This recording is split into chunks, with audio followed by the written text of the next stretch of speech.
예기치 못한 사고로 인생의 방향이 바뀌는 순간 우리는 무엇을 선택할 수 있을까요? 이지선 교수는 23살의 나이에 음주운전자가 낸 교통사고로 전신에 화상을 입고 죽음의 문턱에 여러 차례 섭니다. 40번이 넘는 고통스러운 수술을 이겨내면서도 희망을 잃지 않으며 인생은 깜깜한 동굴이 아니라 환한 빛이 기다리는 터널이라는 걸 깨닫는데요. 오늘은 이젠 사고와 헤어진 사람, 이지선 교수가 발견한 삶의 비밀을 나눠봅니다.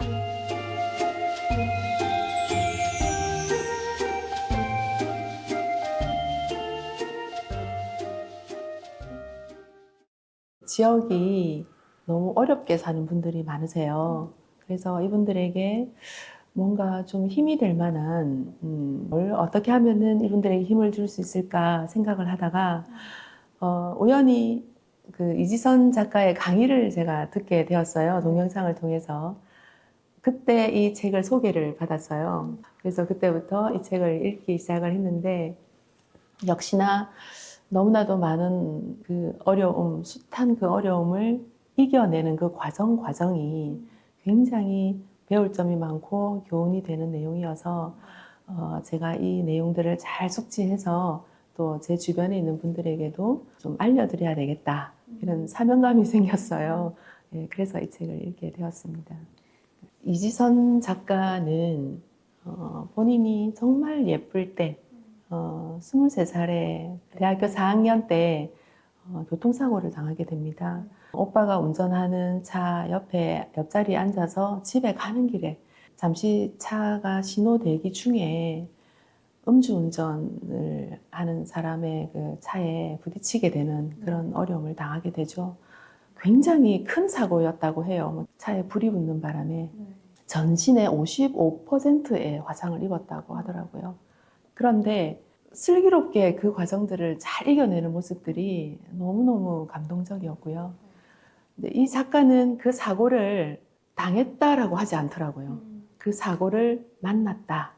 우리가 길을 지나가다가 앞에서 지나가는 사람과 어깨를 부딪히면 이러고 그냥 돌아보고 한번 째려보고 이렇게 돌아서서 원래 가던 길을 가는 것처럼 현실을 바라보고 그와 헤어지고 그 이후의 삶을 다시 살아나가는 그런 이야기가 진행이 되더라고요.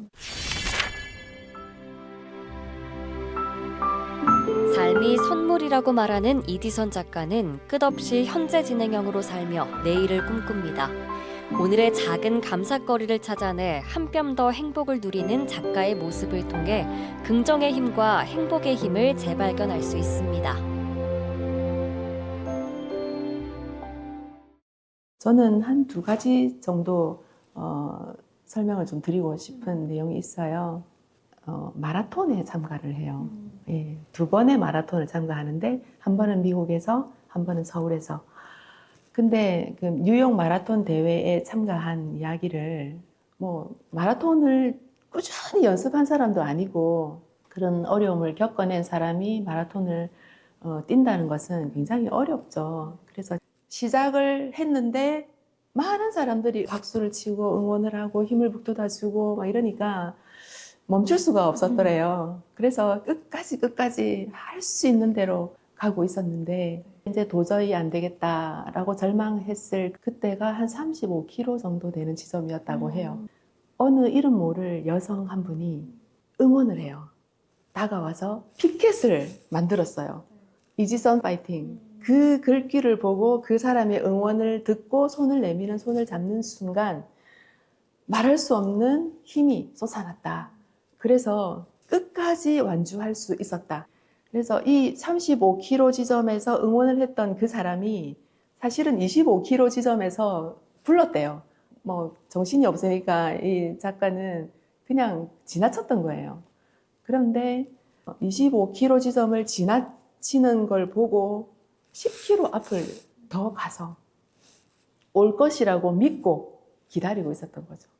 저는 그 시점이 굉장히 감동이 되었고요. 믿음이라는 것이, 그리고 이렇게 마지막에 힘내라고 응원하는 것이 이렇게 한 사람을 살려내는 작용을 하는구나. 두 번째 마라톤은 서울에서 있었어요. 그때는 혼자 뛰는 것이 아니라 다양한 주변 분들과 함께 뛰었어요. 그 분들이 한 사람의 약자를 응원하는 거죠. 힘내라, 힘내라, 같이 가자 해서 전체가 대여섯 명이 다 꼴찌 그룹이었다고 해요. 그런데 앞서 미국에서는 한 7시간 22분. 이번에는 좀 단축을 했어요. 그러면서도 끝까지 완주를 했어요. 그 그룹이 전체. 이 작가도 지금 사회복지학과 교수잖아요. 그러니까 그 사회복지적인 측면에서 이 부분을 해석을 하더라고요. 그래, 사회복지는 이렇게 하는 거야. 어려운 약자 한 사람을 위해서 다 같이 돕는 거야. 이렇게 얘기를 하더라고요. 그래서 사회복지라는 것이 개인도 가족도 중요하고 이웃도 지인도 중요하고 또 공공기관, 행정, 언론, 정부 모두가 하나가 되어서 도와야 그것이 의지가 되어서 일어날 수 있다. 이런 교훈을 또 주게 되어서 그 두 번의 마라톤이 굉장히 인상적이었습니다. 이지선 작가는 비교를 통해서가 아니라 그저 내가 지금 누리는 오늘에서 감사할 일을 찾았습니다. 잃은 것보다 내게 지금 남겨진 것에 감사하고 지금 누릴 수 있는 것을 소중히 여길 때 진정한 행복이 찾아오리라고 믿었습니다. 책의 앞부분에 나오는 글인데 글쓰기에 대해서 나옵니다. 예, 글쓰기. 그래서 이 작가도 글을 쓰려고 생각을 하지 않았다가 글을 쓰기 시작하면서 자신의 상처, 자신의 아픔의 크기가 얼마만큼이라는 것을 알게 되었다 하더라고요.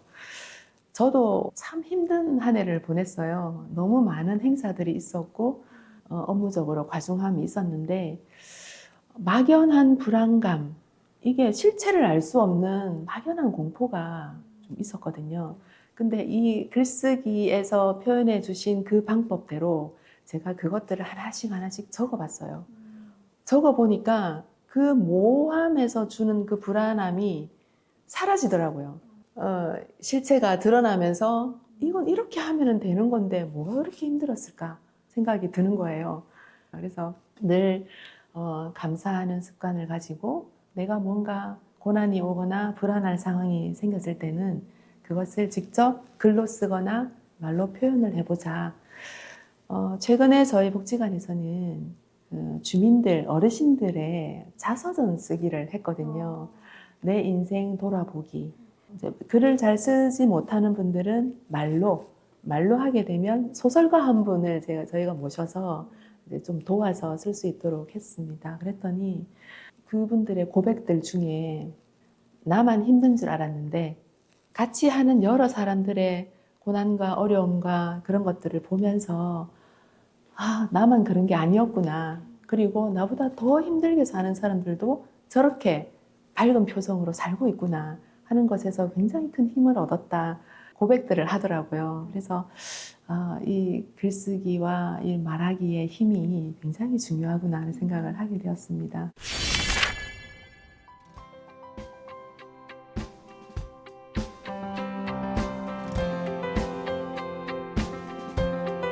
희망을 막는 수비는 없다는 말이 있습니다. 삶은 누구에게나 예상치 못한 어려움을 안겨주지만 그 고통 속에서 성장할 기회를 찾는다면 이야기는 달라질 수 있는데요. 불행한 일을 끝까지 불행한 일로 내버려 둘지 아니면 삶의 새로운 의미를 발견해 더 단단해진 내일을 만들어갈지는 우리 각자의 태도에 달렸습니다. 작은 행복과 감사의 순간을 놓치지 않는다면 우리 모두 꽤 괜찮은 해피엔딩을 만들어갈 수 있습니다. 행복한 책 읽기 이메린입니다.